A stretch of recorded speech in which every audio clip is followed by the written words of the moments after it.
Hey YouTube, this is Ray Felch. I just watched a movie that I did not expect that I would like at all. It wasn't the greatest movie, but I did enjoy it, and there will be spoilers in this movie review. I just recently watched Rings.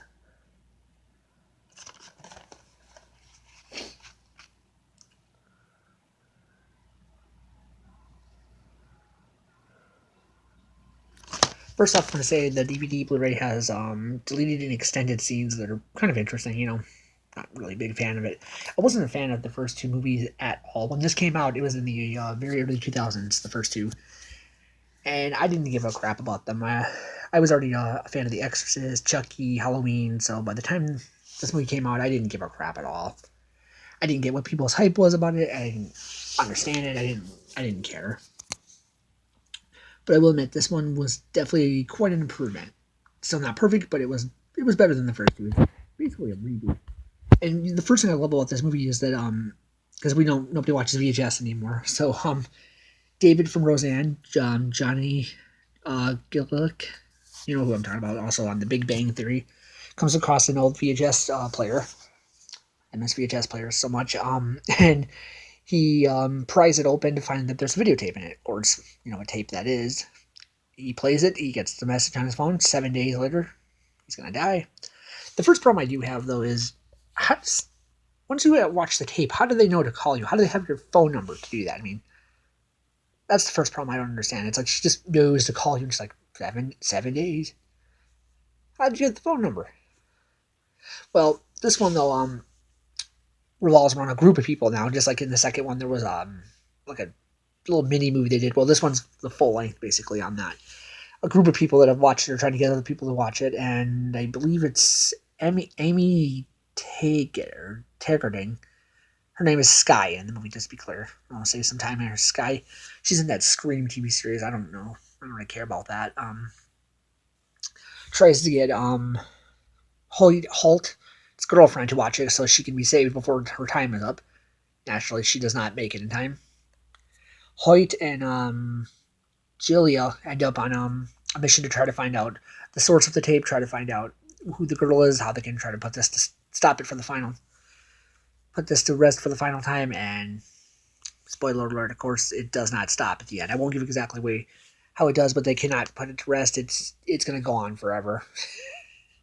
There's no end to this. The girl that did a lot of the acrobatic work, as I'm going to put it, is bending around and stretching and stuff, was Bonnie Morgan. She does some pretty cool work and all. I think she did the second one, they said, too, if I'm not mistaken. Then we got Zach Rugg. He plays Carter. I think he's on the Arrow show, if I'm not mistaken. The surprise actor, I will admit, that was very enjoyable. I'm sorry, I enjoyed quite a bit was Vincent D'Onofrio. He plays Bark. Can't say that name right. He plays a priest that's blind, and we end up finding out that he is the one that blinded himself to make sure that the girl couldn't come back to get him. It ends up being his daughter, and he admits that every so often someone comes along thinking that they can save the day and stop this from happening, and he admits to I don't remember that name. He admits to Julia that she's the 12th person to come up thinking that they can stop this. Inevitably, he does end up dying, and what's really cool about that is that he's in the middle of trying to kill her, and his sight comes back. And the ring comes for him, or whatever she is, the thing. I shouldn't refer to it, but you know what I mean. So, surprisingly, it was an awesome movie. I won't say it was horrible because it was quite enjoyable. I mean, weirdly, horror movies at this point in my age really scare the hell out of me. They don't do that anymore, really. But this one did surprise me. I will not lie. I enjoyed it. I'm kind of looking forward to seeing a fourth one if they can keep coming up with story. And I mean good story. We can't just have, ooh, she came on the TV, that's what's happening. But it was pretty cool because the beginning of the movie has a guy on an airplane that thinks he's going to beat it by running. I don't even know where he thought he was going, but it ends up coming through the little TVs and the chairs from the plane. But the 2 years fast forward to, and then David from Roseanne ends up with the tape. I have to refer to him as that. He was on Roseanne. I don't know if anybody watching this will remember that show, but Roseanne is coming back next year. we'll see where we go from there. But overall, I will say that Rings is a decent film. It's actually worth watching. I paid about $8 for a brand new. I got lucky kind of on that, but if you can get it cheaper, go to Hulu or Netflix, whatever comes first. I do recommend watching it. It's a decent movie. It's nothing spectacular, but it's not a waste of time either. It's enjoyable. Then we got, if I'm not mistaken, yeah, Laura Wiggins, I'm trying to make that sound right, was in this from Shameless, the American version, of course, and Dance of the Dead. I'm just going to round off a few things people have been in here now.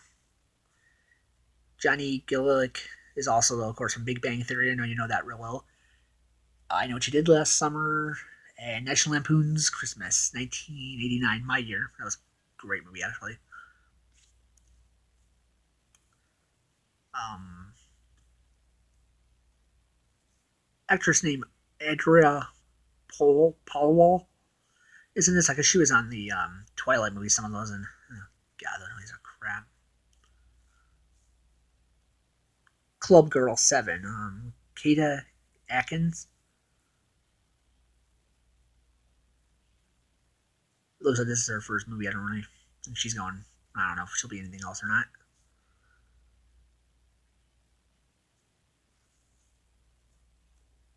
But yeah, this one does end up having a human villain, not just the creature, so that's kind of interesting. I will say the surprise there was pretty cool. Didn't expect that. And yeah, of course, I want to make sure I said this right again. Vincent D. on Farrell, Men in Black, Jurassic World, Full Metal Jacket. Yeah. Well, honestly, I don't think I'm going to be saying much that anybody else hasn't been saying about it, but I do have to repeat myself again on how does she get your phone number to call you? That's the one big thing I don't understand. We have these smartphones. I'm talking on one right now. If I was to watch a videotape and then have that, it's like, well, where'd you get my phone number? It's not even listed. I don't even know how that could happen. That's one of the biggest flaws, I'd say, right there. The second one, David from Roseanne, was good in it. I think he should have been in it a bit longer, before he dies, because this is a horror movie. He's not gonna make it. My wall off there a little bit. Oh man, there isn't a whole lot to say actually, but yes, it is worth watching at least once if you're not a big fan of it, because I wasn't a fan of the first two movies. I'm not a fan of Blair Witch. I've said that almost every time I talk. I do recommend watching this one, though. I think it's a bit entertaining. All right, well, I'm going to go now. So if you like this video, please check my Facebook page out if you like. Leave me a comment if you got anything to say. Even if it's bad, just let me know what you think. Pointers, anything. See ya.